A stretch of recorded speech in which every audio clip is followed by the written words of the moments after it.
Assalamualaikum warahmatullahi wabarakatuh. Alhamdulillah rabbil alamin bihi nasta'in ala umuri dunya waddin. Wassalatu wassalam ala asyrafil anbiya wal mursalin sayyidina wa maulana Muhammadin wa ala alihi wa sahbihi ajma'in. Subhanaka la ilma lana illa ma 'allamtana innaka antal alimul hakim. Rabbi syrah li sadri wa yassir li amri wahlul 'uqdatan min lisani yafqahu qawli, amma ba'du.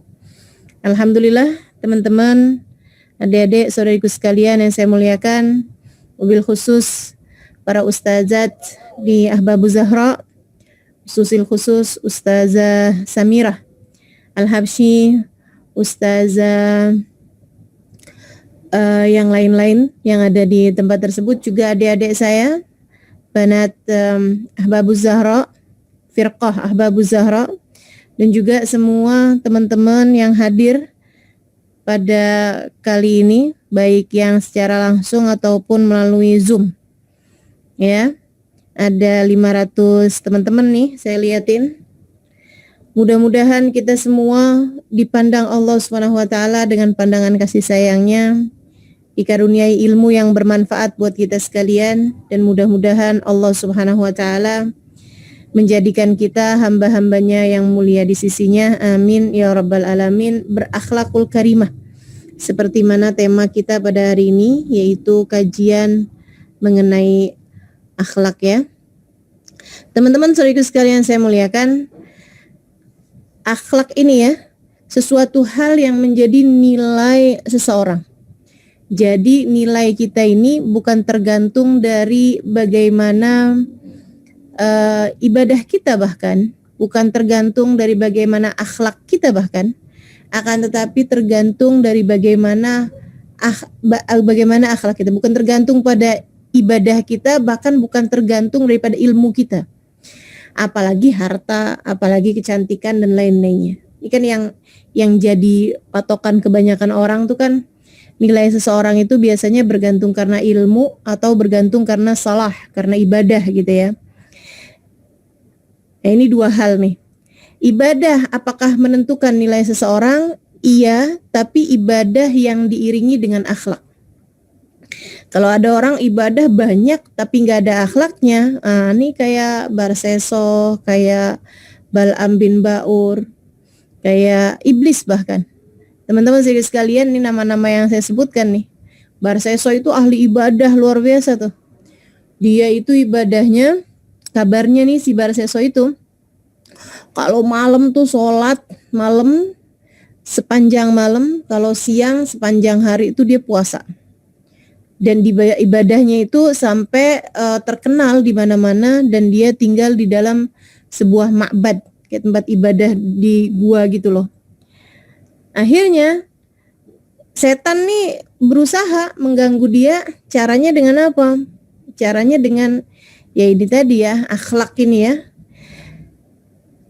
Ada satu setan kemudian diutus sama Dewan Persetanan Internasional untuk gangguin si Barseso ini.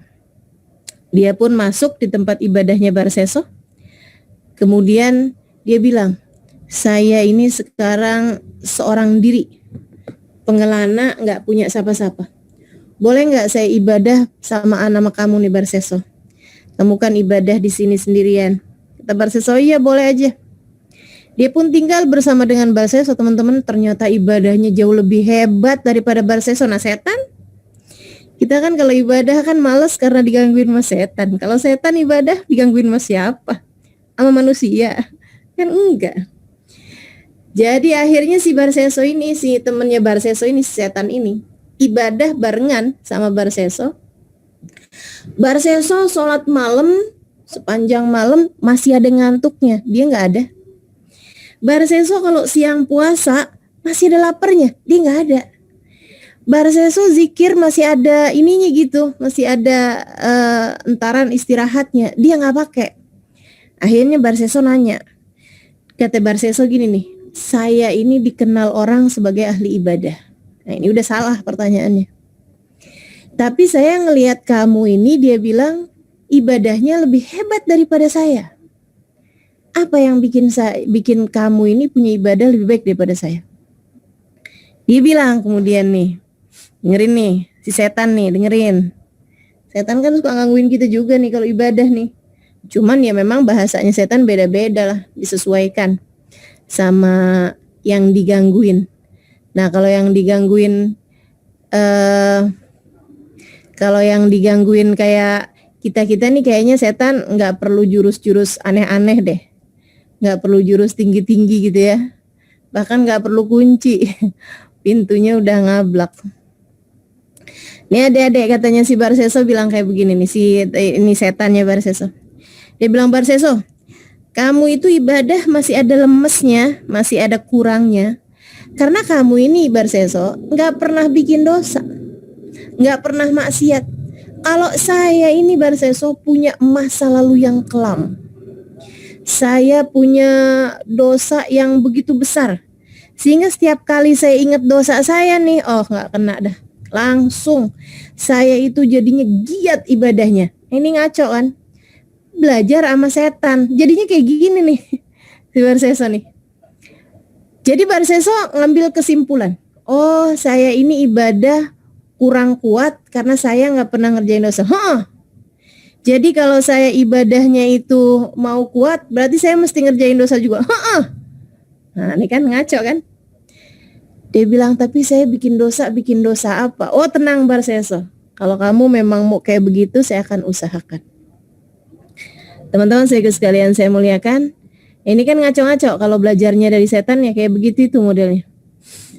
Akhirnya kemudian ada satu keluarga di kampung situ mau bepergian, adeknya perempuan bingung mau dititipin kemana. Setan datang ke situ. Kata si setan, daripada kamu bingung-bingung adeknya mau titipin kemana, titipin aja tuh sama si Barseso, kan dia ahli ibadah. Oh iya bener, dititipin teman-teman saya sekalian sama Barseso. Habis itu mereka pergi, keluarga, si anak perempuan ini yang dititipin ke Barseso, mulai deh, Barseso ente kan mau maksiat tuh ada di rumah kamu sendiri, udah saya urusin dah. Jadi gimana saya ngapain? Ya kamu zina aja sama dia gitu. Wah, ntar gimana kalau datang? Nah kan habis itu kamu taubat, bener-bener. Ini setan nih, ngajarin buat akhlaknya nggak bagus, buat nggak bener gitu. Masa orang dititipin bukannya dijaga malah diembat? Nah kan akhlaknya nggak bener. Jadi teman-teman saya sekalian, akhirnya Barseso dibujukin sama setan, bawa dah. Malam-malam tuh anak di pelecehan seksual ya sama Barseso. Habis tuh anaknya nangis terus, takutan terus. Akhirnya Barseso ribet-ribet dibunuh sama dia. Habis dibunuh si anak ini, kemudian setan bilang, udah kamu kuburin belakang rumah, di agak jauh gitu. Habis gitu teman-teman saya sekalian, belum rapi ibadah nih, Barseso bingung gitu. Bukannya malah ibadah, akhirnya malah justru ini kan berantakan semuanya gitu. Akhirnya teman-teman datang nih keluarganya, mana anak adik kita gitu. Iya kabur adik kamu gitu, bohong. Ya kan? Maksiat tuh bawa maksiat. Jadi kamu jangan salah gitu. Jangan pernah menyangka bahwa ya udah deh saya bikin maksiat sekarang, abis itu saya nanti mau taubat. Nggak ada ceritanya. Maksiat itu bawa kemaksiatan. Ada perlu ingat ya, namanya taat tuh bawa ketaatan. Kamu pagi-pagi mengawali dengan ketaatan. Qobliyah subuh, sebelum sholat subuh, habis itu baca zikir, habis sholat subuhnya berjamaah, habis itu baca zikirnya, misalnya gitu. Habis itu pagi-pagi sholat duha gitu. Khair. Itu kalau udah khair yang kamu lama nih, kamu ngerjain dosa nih, kayaknya kayak nggak apa-apa gitu. Allah cuman teleponan doang kok sama dia. Allah cuman gangguin dia doang. Allah cuman ketemuan doang. Buat adik-adik nih, Allah cuman ketemuan doang, nggak ngapa-ngapain kok, nggak ngapa-ngapain. Lama-lama pegangan tangan doang, Allah inian doang. Terus tuh maksiat itu kemaksiatan yang lainnya. Makanya katanya Allah Subhanahu wa taala dalam Al-Qur'an, fala tattabi'u khutuwatis syaitan. Janganlah kalian mengikuti tahapan-tahapannya setan, step by stepnya setan, langkah-langkahannya setan. Setan tuh selalu punya langkah 1, habis itu langkah 2-nya lagi, langkah 3-nya lagi, 4 lagi, 5 lagi, terus ke sana gitu. Kalau udah mentok, udah maksiat gede dikerjain, baliknya susah. Makanya guru saya bilang, kalau nyasar tuh jangan kejauhan, ntar susah baliknya. Gitu. Kalau nyasar jangan kejauhan, ntar susah baliknya gitu. Terlalu banyak tikungan-tikungannya nih, kanan apa kiri, kanan apa kiri, kanan apa kiri, udah mentok akhirnya malah justru susah balik ya. Tapi kalau baru sebentar kita nyasar terus balik lagi, sebentar kita nyasar balik lagi, nah itu nggak akan jauh-jauh mau buat baliknya gitu. Kita hamba Allah Subhanahu Wa Taala nih, jalan kita kan menuju surga. Gitu ya. Nah, jalan menuju surga nih dari ketaatan kepada Allah, dari menjaga hati, dari menjaga perlakuan kita. Itu kayak jalannya itu akhlak ini. Jalan kita menuju Allah, menuju surga adalah dengan akhlak ini, adik-adik saudara sekalian. Itu tuh jangan sampai kita melenceng-melencengnya kejauhan. Kalau melenceng balik lagi gitu. Karena begitu kejauhan, nanti tuh kamu ikut terus banyak. Orang lihatnya, nggak apa-apa nih, saya lagi susah nih sekarang, saya pinjeman ojol aja deh, gitu ya, pinjaman online tuh. Pertamanya dikit, gitu kan, cuma 200.000, saya sering juga dapat 200.000. Habis itu kemudian, kurang nih ternyata 200.000, pinjam lagi deh 500.000. Ya Allah, adik-adik saya sekalian, saya pernah tahu ada orang, dia bilang, saya ustazah, hutang riba 200.000. Sampai saya sekarang kehilangan 1 rumah. Jadi rumahnya habis rumahnya Dedek buat bayar inian, buat bayar pinjamannya dia gitu. Cuman dari 200.000 yang pertama kali dia hutangin tersebut. Bahaya banget gitu. Itu dia si setan tuh. Kerjanya tuh langkah.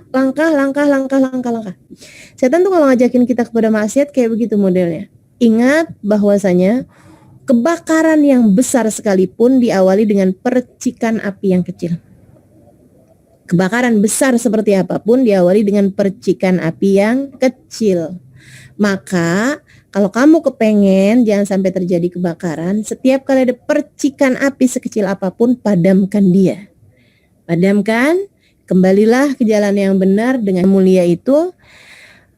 Adalah akhlak kita. Ibadah sekalipun harus diiringi dengan akhlak. Kayak si Barseso ini, apa akhlaknya dia dalam beribadah tuh sampai bikin dia itu kehilangan ibadah semuanya hanya karena akhlaknya dia yang jelek ini. Teman-teman saya sekalian, Barseso tuh akhirnya si setan datang ke rumahnya dia nih, ke rumahnya keluarganya. Dia bilang, itu Barseso itu adik kamu itu bukannya kabur tapi dibunuh sama dia. Perkosa, dibunuh, terus disembunyikan. Ininya jenazahnya dikuburkan di tempat ini gitu. Keluarganya datang ke sana, dikeduk, kemudian akhirnya ternyata benar. Marah semua orang. Akhirnya kemudian mereka membuat kayak demonstrasi besar-besaran. Akhirnya si Barseso ini dinaikkanlah di tiang gantungan. Udah ada tiang gantungan nih adik-adik, teman-teman, saudariku sekalian saya muliakan. Habis gitu kemudian begitu udah ada di tiang gantungan si Barseso ini, setannya datang lagi. Terus dia bilang, ini gara-gara kamu nih, kata Barseso. Dia bilang gitu, tunggu dulu Barseso, saya emang bener nih bikin kamu ada di sini nih. Tapi tunggu dulu Barseso, saya ini bikin kamu ada di sini, saya juga yang bisa nyelamatin kamu. Yaudah gimana caranya sekarang selamatin saya? Kamu tuh bilangnya katanya ngajakin saya buat taat. Iya, ini bagian terakhirnya nih Barseso. Habis ini kamu enak dah, selesai dah taatnya. Karena saya ini Barseso sebenarnya adalah setan. Saya ini cuma pengen gangguin kamu aja gitu, biar ibadah kamu tuh agak-agak inilah gitu. Maksudnya biar kamu tahu juga gitu bikin maksiat. Tapi saya yang bikin kamu ada di sini, saya juga bisa ngasih jalan keluar sama kamu. Barseso percaya. Ini kan akhlaknya kagak bener nih Barseso nih. Yang dipercaya setan, bukannya Allah gitu kan. Makanya teman-teman saudara sekalian, orang ibadah tuh yang perlu guru tuh kayak gitu. Kalau nggak punya guru, nggak ada yang bisa ditanya gitu.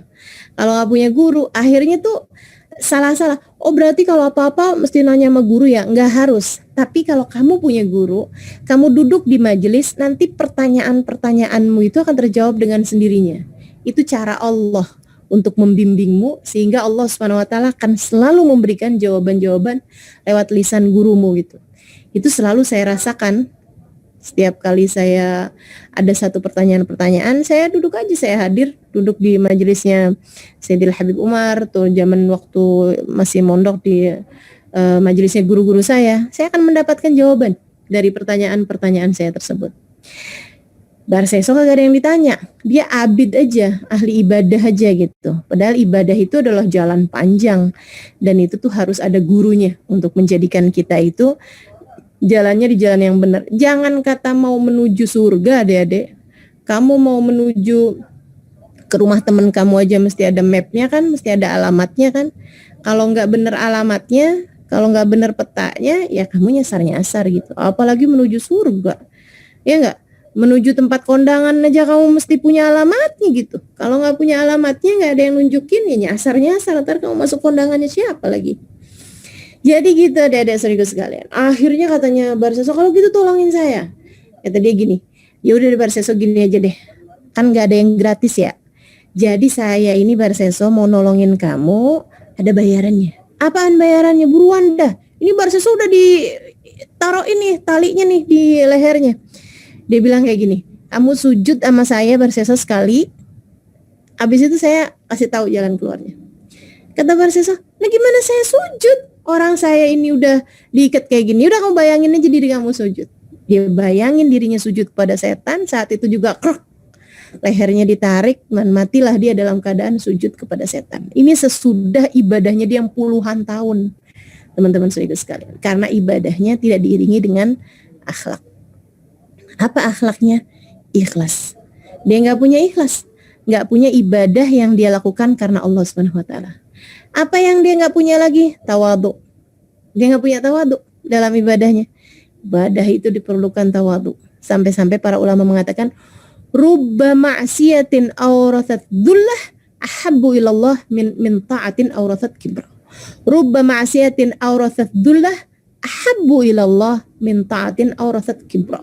Terkadang, katanya para ulama nih, terkadang dosa yang membawa seseorang kepada kemaksiatan, terkadang dosa yang membawa seseorang kepada kemaksiatan, terkadang dosa yang membawa orang kepada perasaan merasa hina, terkadang dosa yang membawa seseorang kepada rasa merasa hina, itu lebih Allah sukai daripada ketaatan yang mendatangkan kesombongan. Ada orang bikin dosa, tapi habis itu nyesel banget, kayak ngerasa hina banget di hadapan Allah, ngerasa rendah hati gitu di hadapan Allah. Ya Allah, nih kalau engkau nggak maafin saya gimana nih modelnya Allah. Itu lebih Allah sukai gitu daripada ketaatan yang melahirkan kesombongan. Gitu ya. Ada orang-orang lagi belum pakai jilbab, kayaknya ngerasa bahwa semua orang tuh pantas masuk surga selain dia gitu. Habis itu dia pakai jilbab, katanya hijrah. Tapi sekarang ngelihat orang-orang yang pakaiannya terbuka-terbuka, dia ngerasanya mereka semua pantasnya neraka gitu. Ya dia aja gitu yang pantas masuk surga. Ini ibadah tanpa dibarengi dengan akhlak. Itu namanya bukan ibadah, teman-teman. Itu dari maksiat satu ke maksiat yang lain gitu. Dari maksiat buka aurat, sekarang ke maksiat merasa lebih baik daripada orang lain. Dan maksiat yang kedua ini bisa jadi lebih besar di mata Allah daripada maksiat yang pertama. Maksiat buka aurat, maksiat mengikuti hawa nafsu aja. Tapi maksiat merasa diri lebih baik daripada orang lain, itu kemaksiatannya hati, kesombongan. Kesombongan ini aba wastakbar wa kana minal kafirin. Kata Allah Subhanahu wa taala, setan ini aba, enggan buat sujud, wastakbar, dan dia sombong, fa kana minal kafirin, maka dia termasuk di antara orang-orang yang kafir. Naudzubillah min dzalik. Ini yang merasa sombong. Bahkan si Barseso tadi yang saya ceritain juga punya akhlak lain yang jelek banget ya. Punya pribadi yang jelek banget. Apa itu? Yang tadi saya sampaikan itu, dia merasa sombong gitu. Dia bilang, ini orang-orang nih taunya saya kan ahli ibadah, tapi kok kamu ibadahnya lebih baik daripada saya gitu kan. Nah itu kan dia pelihara tuh kesombongannya dengan merasa dirinya lebih baik daripada begitu banyak orang-orang di kampungnya gitu. Jadi adik-adik serius sekalian, akhlak itu adalah perkara yang sangat penting ya, yang menjadi patokan kita, pondasi kita gitu. Bukan akhlak, bukan ibadah, bukan juga ilmu.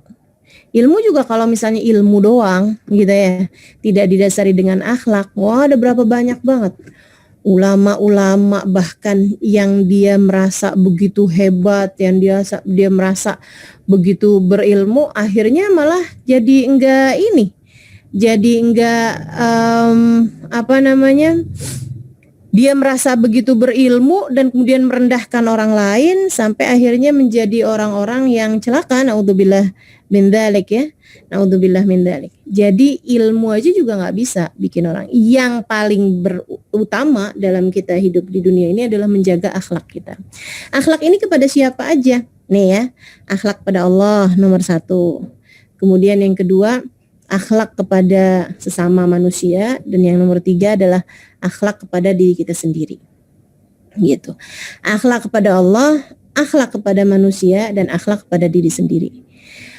Panjang keterangannya nih. Akhlak kepada Allah banyak, akhlak kepada sesama banyak, lebih banyak lagi. Dan akhlak kepada diri sendiri juga banyak, teman-teman saya sekalian. Tapi Nabi Muhammad meringkasnya dalam satu hadis. Kata Nabi Muhammad alaihissalam, beliau menceritakan tentang akhlak pada Allah, akhlak kepada manusia, dan akhlak kepada diri sendiri dengan satu hadisnya. Qala Rasulullah sallallahu alaihi wasallam, ittaqillah haitsu ma kunta wa atbi'is sayyi'atal hasanata tamhuha wa khaliqin nas bi khuluqin hasan. Jadi dia Nabi Muhammad alaihissalam dia menyebutkan dalam satu hadis ini 3 macam akhlak. Akhlak pada Allah yaitu dengan takwa, akhlak kepada sama manusia yaitu dengan cinta, dan akhlak kepada diri sendiri yaitu dengan introspeksi diri. Ya. Coba nih kita bahas satu ya. Ittaqillah haitsu ma kunta. Kata Nabi Muhammad alaihissalam, bertakwalah kamu kepada Allah. Apa tuh takwa? Memiliki rasa takut kepada Allah yang mencegahmu dari perbuatan dosa. Haitsu ma kunta, dimanapun saja kamu berada. Kamu lagi ada di mana aja, kamu ngerasa Allah sedang melihatmu. Kamu sedang di mana saja, kamu merasa Allah sedang mengawasimu. Dan kamu merasa kayaknya saya kalau buat bikin dosa yang gede-gede enggak dah, karena Allah lihat saya nggak mau dah, gitu ya, gitu. Seenggaknya gitu. Misalnya kayak gini loh adik-adik, kamu ada orang nggak ada orang, kamu nggak akan ninggal sholat, gitu kan. Walaupun kamu lagi sendirian, ya kamu tetap nggak akan ninggalin sholat. Kenapa kamu nggak ninggalin sholat? Padahal nggak ada juga yang liatin kamu sholat. Nah, itu kamu merasa bahwa Allah sedang melihat saya, gitu kan. Nah, itu namanya perasaan takwa gitu kan. Nah, Ustazah, kalau saya ngerasa gini ya, saya depan orang sholat, saya nggak depan orang juga saya sholat sih Ustazah, cuman depan orang tuh sholatnya beda gitu. Kayaknya tuh yang kalau rukunya jadi lebih bener gitu kan, sujud jadi lebih panjang. Kalau saya sholat sendirian nih Ustazah, sholat juga sih, cuman rukunya buru-buru, sujudnya buru-buru. Kayak capung lagi cebok. Pernah lihat capung cebok gak adik-adik? Kayak buru-buru banget gitu. Selesai gitu. Itu gimana tuh Ustazah? Apakah saya nggak punya takwa? Ya itu nilai takwanya berarti emang beda-beda kan gitu kan. Tiap orang tuh punya nilai takwa beda-beda gitu. Tapi berarti kalau kamu udah ada perasaan bahwa nggak ada orang, ya saya tetap nggak akan ninggal sholat gitu. Itu artinya kamu sudah punya takwa gitu. Ada lagi puasa nih, lagi Ramadan gitu kan. Ada yang lihat, nggak ada yang lihat, ya kamu nggak akan minum teh botol gitu misalnya. Gitu ya, kamu nggak akan makan gitu kan. Nah itu artinya bahwa kamu sudah punya takwa itu gitu, yang menghalangkanmu untuk melakukan hal-hal yang kamu tahu bahwa itu adalah sesuatu hal yang dilarang. Cuman memang nilainya itu kan beda gitu kan. Tiap orang itu nilainya beda-beda. Para hamba-hamba tercinta di sisi Allah Subhanahu wa taala kayak Sayyidina Syekh Abu Bakar Ibn Salim itu la yura illa mutawarikan. Itu lagi barengan orang, bahkan lagi sendiri, kalau duduk selalu aja duduknya tahiyat akhir.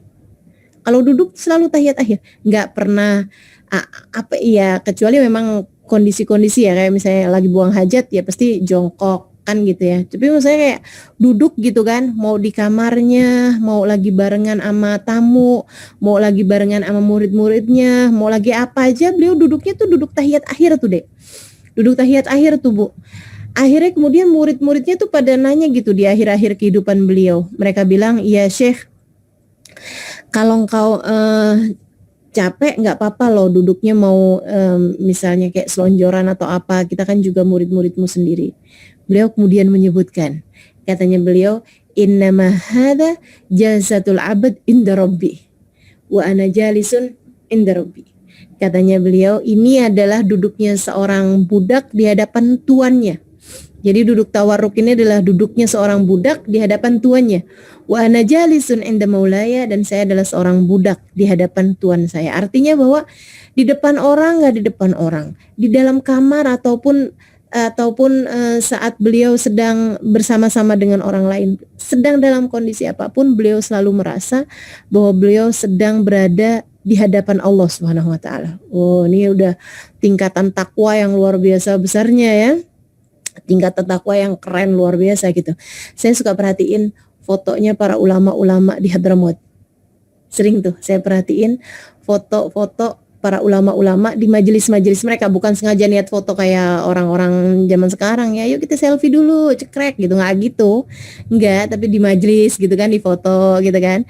Nah itu kan banyak tuh di Tarim itu kan suka ada pertemuan-pertemuan gitu kan, lagi baca maulid, lagi ada haflah Darul Mustafa, lagi ada apa kan, ulama-ulama pada datang tuh, bahkan acara-acara nikahan gitu kan, acara nikahan, akad nikah kan cowok semua gitu.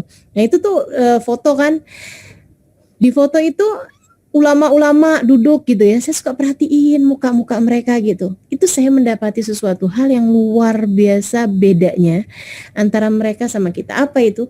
Mereka itu adik-adik, teman-teman, ibu-ibu, saudariku sekalian saya muliakan, di foto aja tuh saya ngerasa mereka itu kayak orang lagi sholat, kayak orang lagi dilihat sama Allah. Coba deh perhatiin. Coba nanti perhatiin fotonya para ulama-ulama gitu ya. Kagak ada yang modelnya kayak petakilan, matanya tuh kayak entah lagi kemana gitu, enggak. Mereka tuh selalu aja mukanya tuh dalam keadaan konsentrasi, kehusyuan yang luar biasa, kayak mereka sedang berada dalam keadaan sholat. Masya Allah, luar biasa bener ya. Jauhnya saya sampai jadi mikir gitu, emang kelas nih beda gitu. Kelasnya seorang hamba dengan kelasnya orang yang kelas bawang nih, kayak kita ini mau bener-bener beda gitu. Kita dalam sholat berasa kayak di luar sholat, bising, riuh gitu kan. Dalam ibadah aja berasanya kayak di luar ibadah gitu. Mereka justru sebaliknya, di luar sholat pun akhlak mereka kepada Allah itu membuat mereka seolah-olah sedang berada dalam sholat. Sufyan Ats-Tsauri mengatakan, ma takallamtu ahad. Dia bilang, mundu salasina sanah ma kallamtu ahada. Sejak 30 tahun masa hidup saya yang terakhir, dia bilang, saya enggak pernah ngobrol sama orang. Lah yang selama ini diajakin ngobrol itu kan jadi bingung. Dia bilang, kalamtana, engkau berbicara sama kita gitu. Kamu ngajak ngobrol kita, engkau nanya, kami jawab, kami nanya, engkau jawab. Dia bilang, innama kallamtu rabbi. Tapi saya tuh lagi ngobrol sama kamu aja, saya ngerasa sedang berbicara dengan Allah Subhanahu wa taala. Saya sedang merasa bahwa Allah sedang memperhatikan saya.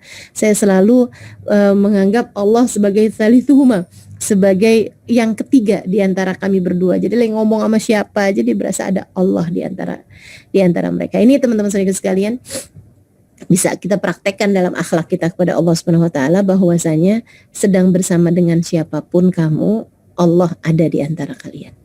Gitu ya. Lagi kamu sama suami kamu, ada Allah di antara kamu.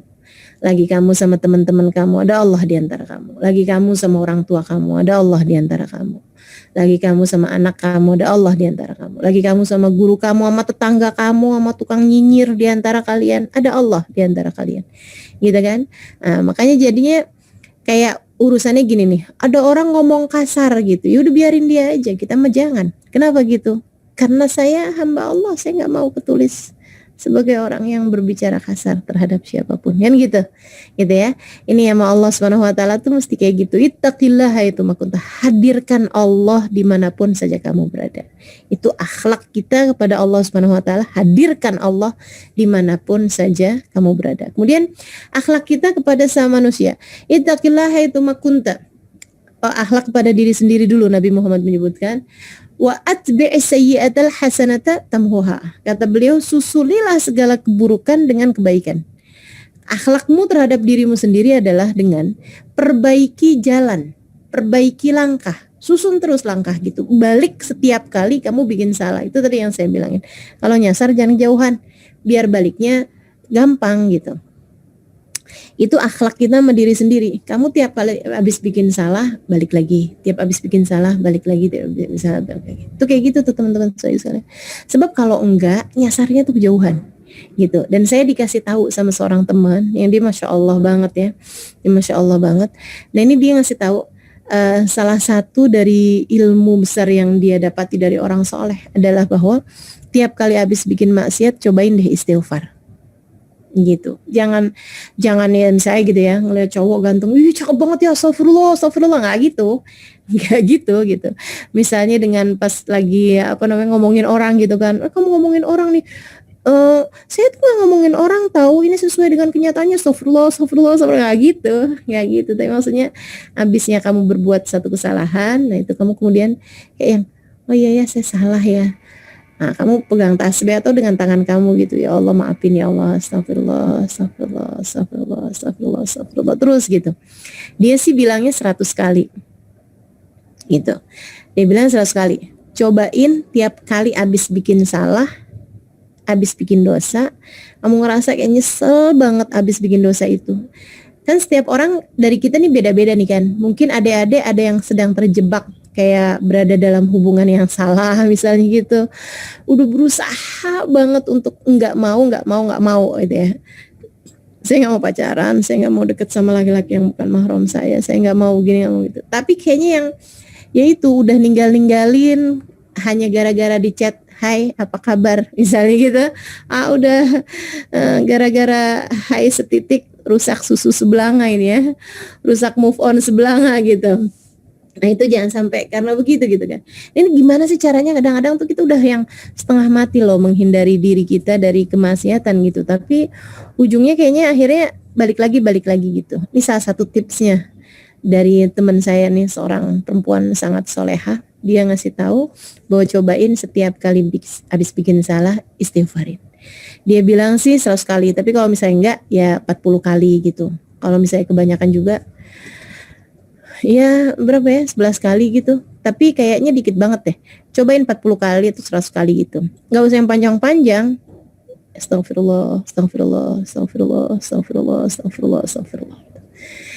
Itu kalau kamu lakuin, itu kayak abis jalan salah balik lagi, kamu nggak pernah berada dalam kesalahan yang ampe ngeblangkrak gitu loh, ampe berada di kesalahan yang kamu susah mau buat baliknya gitu. Atbi'is sayyi'atal hasanata tamhuha. Seselin setiap kali habis bikin kesalahan. Misalnya gitu, kamu ngerasa enggak sih saya pacaran enggak, cuman ya ampun susah banget sih ngontrol lisan gitu ya. Ini saya nih kalau udah marah ya Allah, ini mulut minta dicabein gitu. Kayak mau bener nih susah banget gitu mau jagain mulut biar nggak ada orang yang sakit hati dengan ucapan saya misalnya gitu. Ya udah, tiap kali kamu habis ngomong yang kasar, tiap kali kamu habis ngomong yang nggak enak, tiap kali kamu habis ngomong yang kayak nyelekit, pedas dan lain sebagainya gitu, cobain kamu istighfarin gitu. Kamu istighfarin dan kamu juga minta maaf sama orangnya. Itu terus kamu kerjain itu terus lama-lama kamu akan akhlaknya akan baik, adik-adik. Kamu lama-lama, ibu-ibu, teman-teman, serius sekalian, lama-lama kamu akan jadi baik dah. Kalau misalnya setiap kali habis bikin salah, wa atbi'is sayyi'atal hasanata tamhuha gitu. Susuli setiap kali kamu bikin salah dengan kebaikan sesudahnya, yaitu salah satunya dengan istighfar. gitu ya.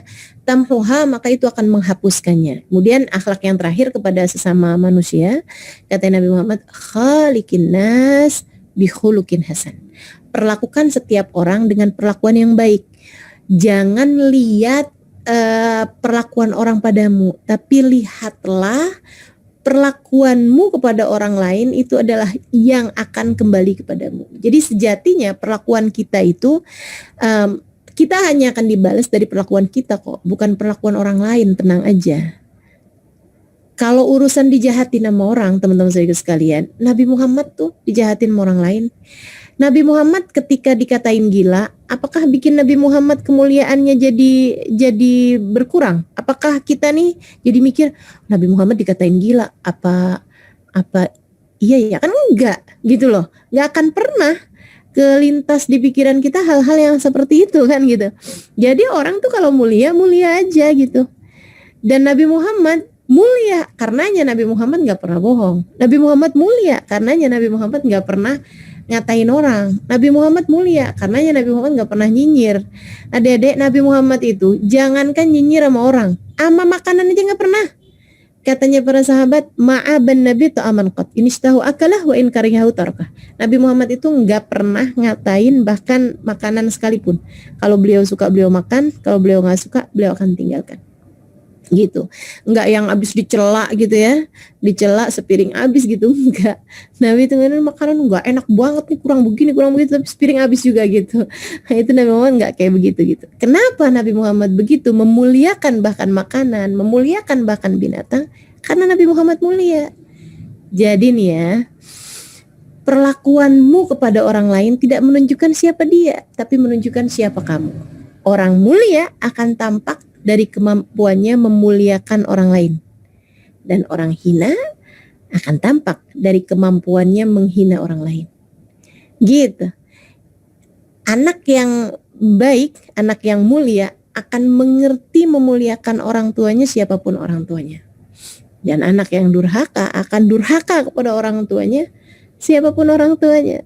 Demikian pula dengan orang tua. Orang tua yang mulia akan mampu memuliakan anak-anaknya, siapapun anak-anaknya, seperti apapun anak-anaknya, mau punya anak yang berkebutuhan khusus misalnya, mau punya anak yang kayak gimana, dia mampu memuliakannya, karena dia orang tua mulia. Dan orang tua yang hina, na'udzubillah, akan selalu menghina anak-anaknya, siapapun anak-anaknya.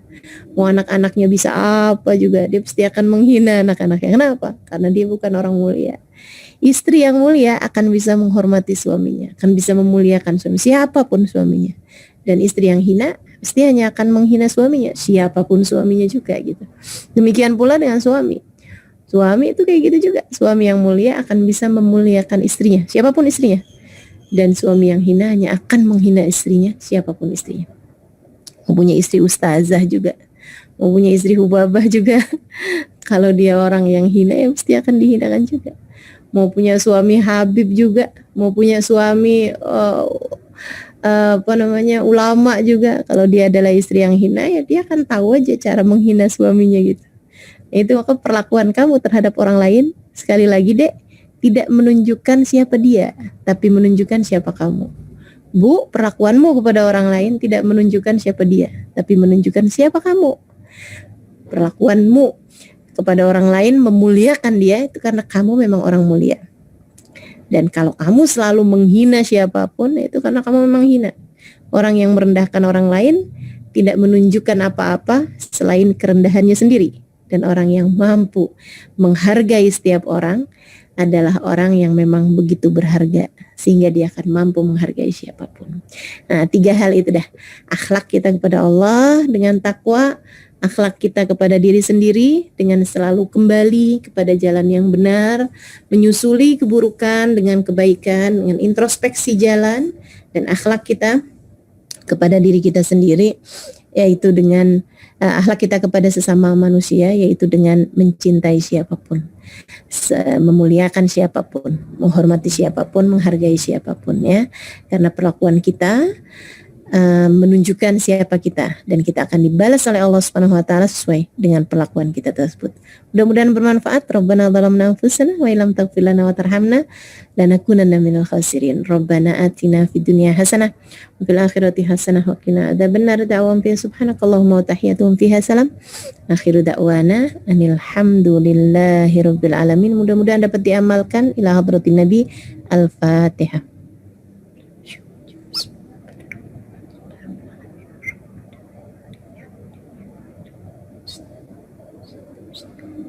صراط الذين أنعمت عليهم غير المغضوب عليهم ولا الضالين آمين. ربنا ظلمنا أنفسنا وإن لم تغفر لنا وترحمنا لنكونن من الخاسرين. وصلى الله على سيدنا Muhammadin wa alihi wasallam. Walhamdulillahirabbil alamin. Kita bacakan Fatihah juga untuk Ahbabuz Zahra ya, untuk Bu Ida sekeluarga, anak mantu cucu, dan juga buat semua ustadzah-ustadzah di Ahbabuz Zahra, semua pelajar-pelajarnya, insya Allah mudah-mudahan selalu dipandang Allah Subhanahu wa taala dengan pandangan penuh kasih sayang, insya Allah. Dan juga buat semua teman-teman yang telah menghadiri majelis ini dari awal hingga akhirnya, mudah-mudahan Allah Subhanahu wa taala mengabulkan hajat kita semua, dikaruniakan kepada kita semua akhlak yang mulia, menjadikan kita hidup mulia dunia dan akhirat. Ila hadratin Nabi Muhammad sallallahu alaihi wasallam. Al-Fatihah.